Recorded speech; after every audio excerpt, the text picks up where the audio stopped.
সারা দেশে জারি হবে নতুন নিয়ম। স্কিপ না করে পুরো ভিডিওটি অবশ্যই দেখুন।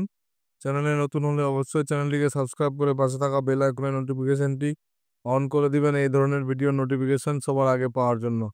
তো চলুন বন্ধুরা, আজকাল ওয়েব ডেস্ক বিহারে আসন্ন নির্বাচনের আগে ভোটার তালিকা পর্যালোচনার সঙ্গে সঙ্গে নাগরিকত্বের বিষয়টি নতুন বিতর্কের জন্ম দিয়েছে।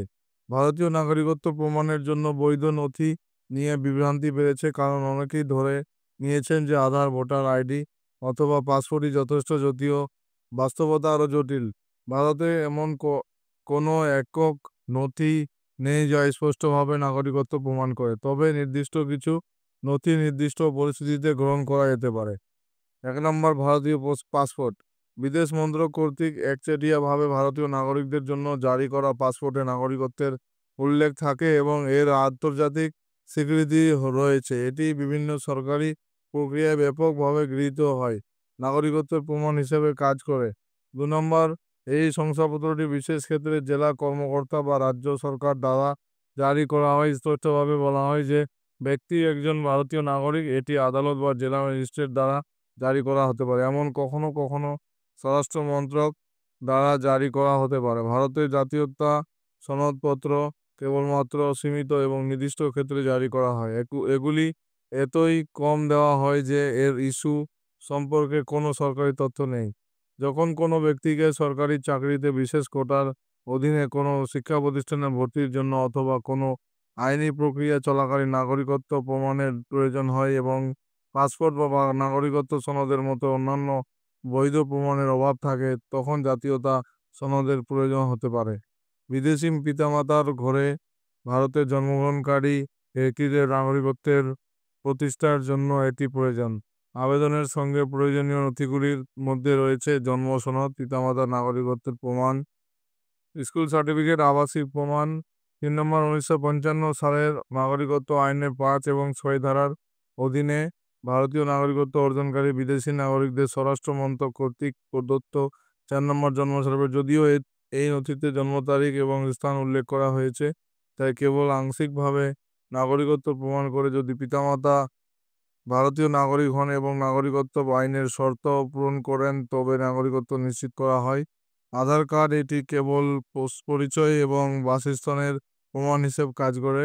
ভোটার আইডি, এটি ভোট দেওয়ার অধিকার প্রদান করে কিন্তু নাগরিকত্ব নিশ্চিত করে।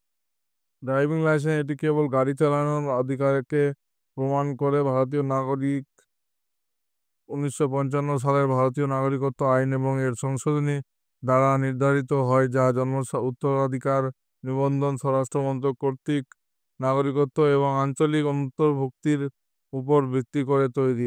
বিহারের চলমান ভোটার তালিকা আপডেটের সময় নির্বাচন কমিশন বিহারের বেশ কয়েকটি অংশে নোটিশ জারি করার পর সাম্প্রতিক বিতর্ক আরও তীব্র হয়ে ওঠে, যেখানে বাসিন্দাদের ভারতীয় নাগরিকত্ব প্রমাণের নথি জমা দিতে বলা হয়। এমনকি বিষয়টি সুপ্রিম কোর্টেও পৌঁছেছে। ভারতের মতো দেশে, যেখানে লক্ষ লক্ষ মানুষ দারিদ্র্যের মধ্যে বাস করে এবং আনুষ্ঠানিক শিক্ষার অভাব রয়েছে, বিশেষ করে গ্রামীণ এলাকায় নাগরিকত্ব প্রমাণ করা একটি গুরুতর চ্যালেঞ্জের।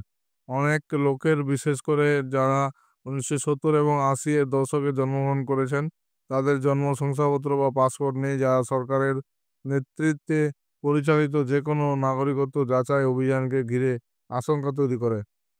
অসম, ত্রিপুরা এবং পশ্চিমবঙ্গের মতো উত্তর পূর্বাঞ্চলের রাজ্যগুলিতে, বিশেষ করে বাংলাদেশ থেকে আসা অভিবাসীদের ক্ষেত্রে অবৈধ অভিবাসন নিয়ে উত্তেজনা দীর্ঘদিন ধরেই বিদ্যমান।